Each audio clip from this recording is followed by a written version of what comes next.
Hi, it's Kim from Expressions of the Universe with your weekly wisdom for June 6th through June 12th.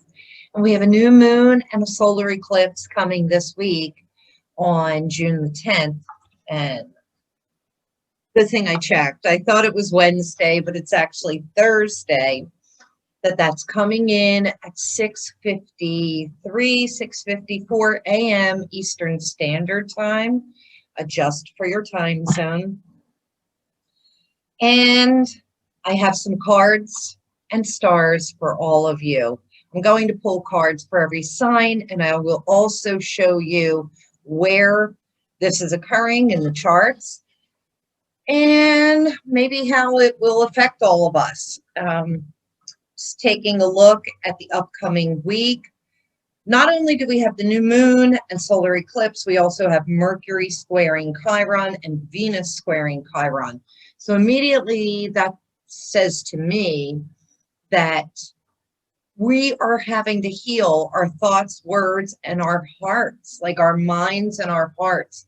That is what's being healed. They're actually, Mercury is challenging Chiron, Venus is challenging Chiron, Chiron's coming back. So it could be a little emotional this week at the beginning and end of the week. And then sandwiched in the middle is this new moon and solar eclipse, bringing revelations, illuminations, epiphanies. Now, they may not happen exactly on those days, but they should be coming out. We are in a Mercury retrograde. Mercury will be squaring Neptune. Also, this solar eclipse and new moon, they will be squaring Neptune as well, I believe. Yes. Yeah, I'm checking my notes. So what you think you knew, what you thought was true, may not really be so. So stay open-minded to whatever comes your way. Stay open-minded to maybe changing your thoughts and your beliefs about something. This week's goddess, power goddess card, and I think we're halfway through the deck. It's Uniona, and she is the goddess of stillness. So she's also the last card of this deck, but she will not be the last card for me. And she is instilling us to become still and meditate. I will read an excerpt in a moment. What I'm using this week is Herkimer Diamond. Let me come in from this angle. Herkimer Diamond, and this is such a big, beautiful Herkimer diamond. I mean, my friend Honey, who owns Solutions for Daily Living, that I do readings out of, she gave this to me. She gifted this to me for doing some chart work for her. And the reason why I'm choosing this Herkimer diamond, it's because it stimulates and clears all of the chakras, and it helps to balance our energy. Herkimer diamond, with its pure crystal light, clears the chakras, opening channels for spiritual energy to flow. It stimulates conscious attunement to the highest level and is particularly helpful in activating and opening the crown and the third eye. And I think part of the reason why I chose this is because we need to clear out those old thought beliefs.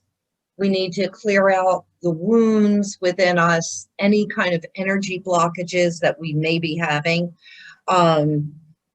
so that we can take and reap the benefits of not only the full moon and lunar eclipse we had 2 weeks ago, but this new moon in Gemini and solar eclipse.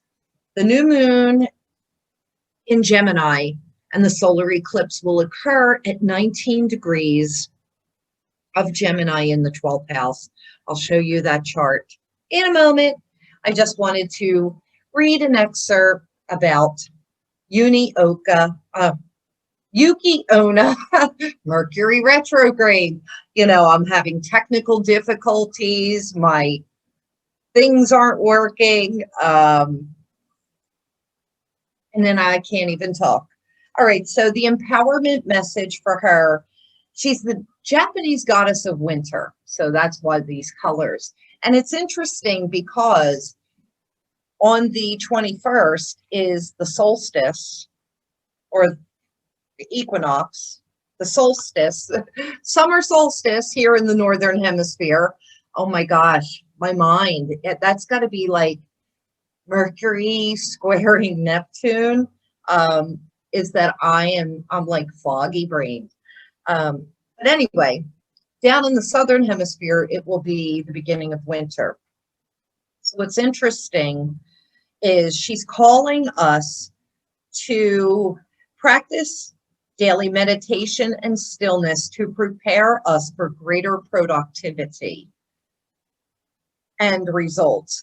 Being open and receptive, slowing down and allowing for time to dream activates your partnership with the universe so that you can truly set your intentions in motion. Then, almost without effort, we will discover the vibrational match in the world to our thoughts and our words, and like that stillness that we're sitting in will help us to also clear our energy so that we're attracting something better. I'll go into more detail with her this week. The alignment message, though, which is pretty good, it says, some days you wake up frozen, stuck, and unable to move due to the effects of emotional denial and resistance to what is in front of you. Or maybe you are exhausted, spent from the emotional burden of your current situation. Winter goddess Yuki Onna has come to help you move out of and past this experience into a healthier state of stillness.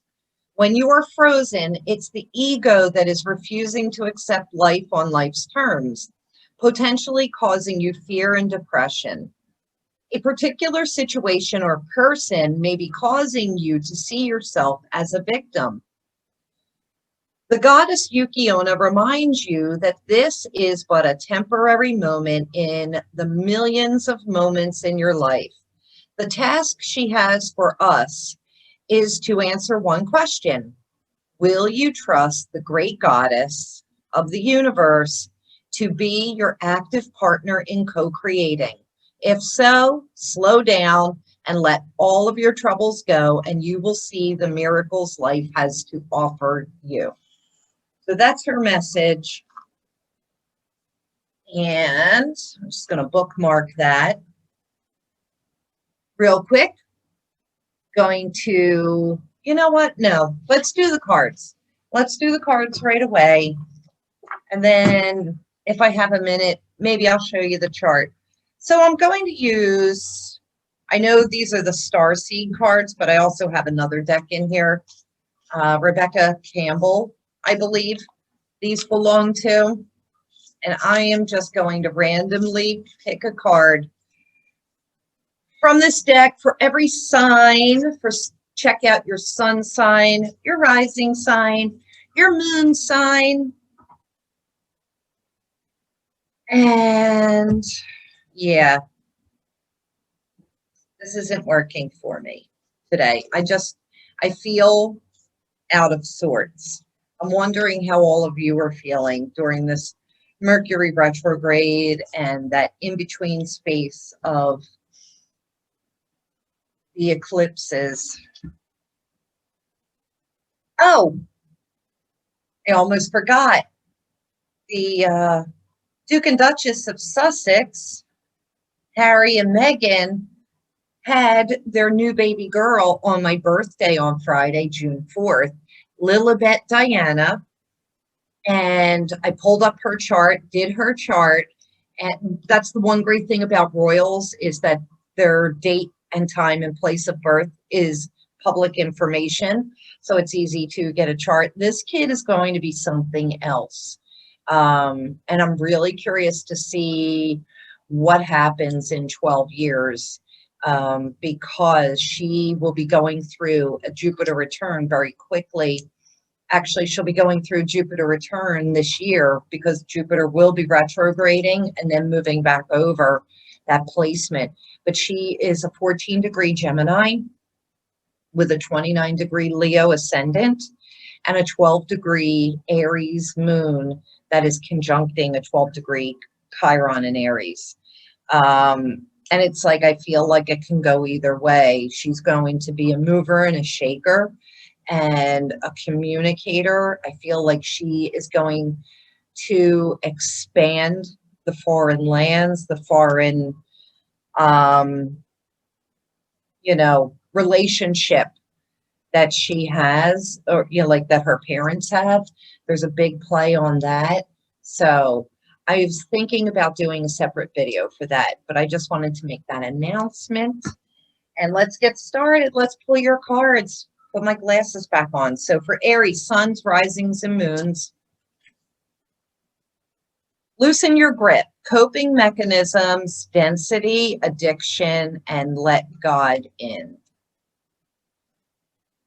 That's your card.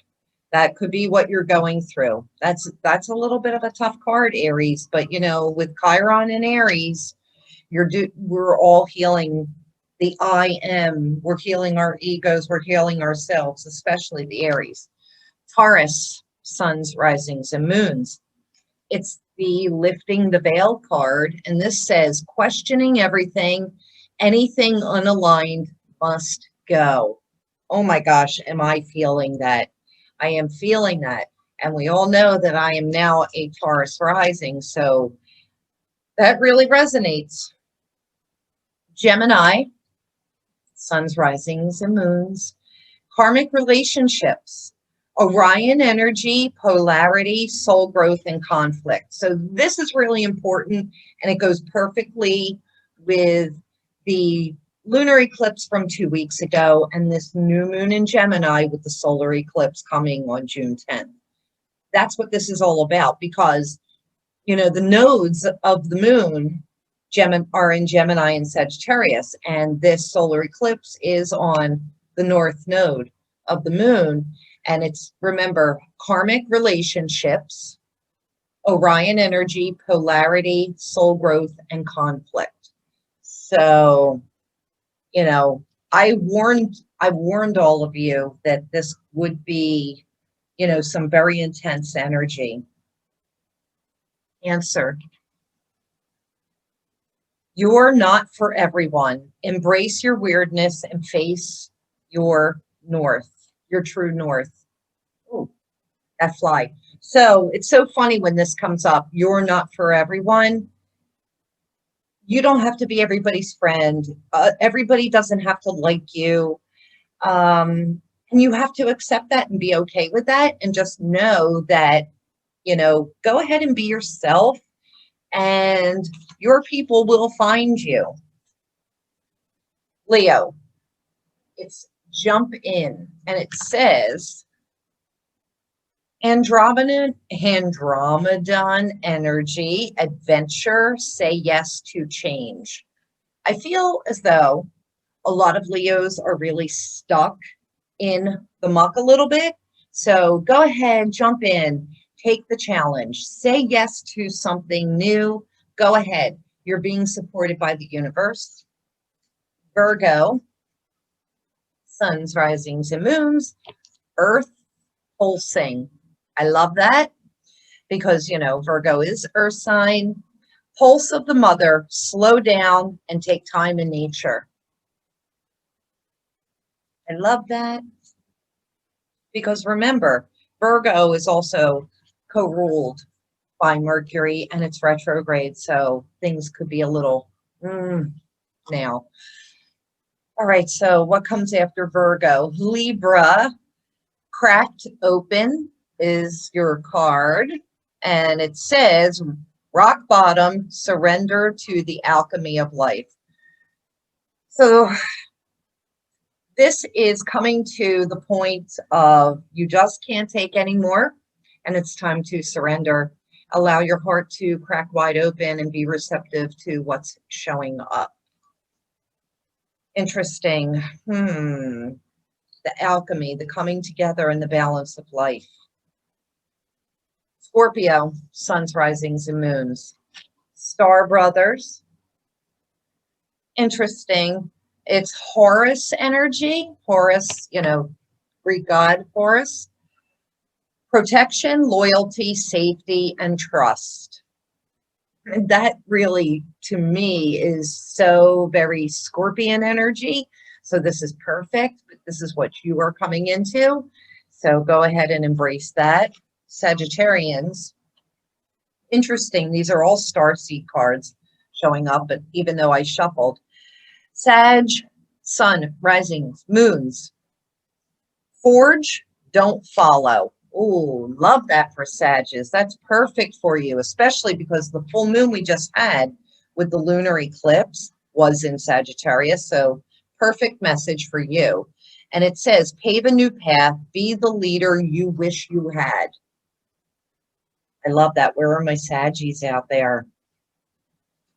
Capricorn, suns, risings, and moons. Trust the timing. All right. You guys know who you are, the impatient ones.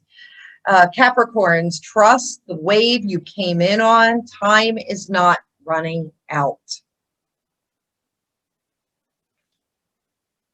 Aquarius, suns, risings, moons. Oh, I love this for you guys. Star bathing. Actually, I would love that for anybody. Light body, crystal grid, transmission, activation. So star bathing is when you're laying out in the earth underneath the beautiful stars and just allowing yourself to soak in all of that luminous energy. This will help to activate and clear your chakras, clear your auric body, your light body, creating a crystal grid above you. I love that. That's fantastic. And last but not least, the little Pisces, suns, risings, and moons. It's courageous peony. All right. What does that say? Multifaceted, unique nature. Let yourself be seen. Yeah, because too often Pisces sometimes shy away from putting themselves in the spotlight for fear that, they will be rejected or ridiculed. It's time for you to step out into the spotlight and let your freak flag fly, let your sun shine. I love that. Love it, love it, love it. I think we all got some pretty good messages. And then real quick, I only have a moment, because so many of my friends are Geminis, and every day I'm having to go out to dinner with somebody because, we're celebrating, obviously. All right, so I'm going to share my screen. I wanted to set this up. Perfect. That's exactly what I wanted. Okay, so this is the new moon in Gemini at 19 degrees at 6:54 a.m. Philadelphia time, Eastern Standard Time. We have the sun and the moon at 19 degrees, 47 seconds. It's in the 12th house of Gemini. So to me, that's talking about clearing away past life karma. This north node, it's opposing the south node in the 6th house, the 6th house of, our duty to serve, our work, our daily life, our daily routines. This is also interesting that Yuki Onna came up because the 12th house represents stillness and meditation and going within so that we can find out, who we are, and we can connect to the divine and the universe or God, if that's what you are, whatever it is that you're calling it, Allah, Jehovah, Yahweh. There are so many names. Buddha, even. I can't think of everything right now.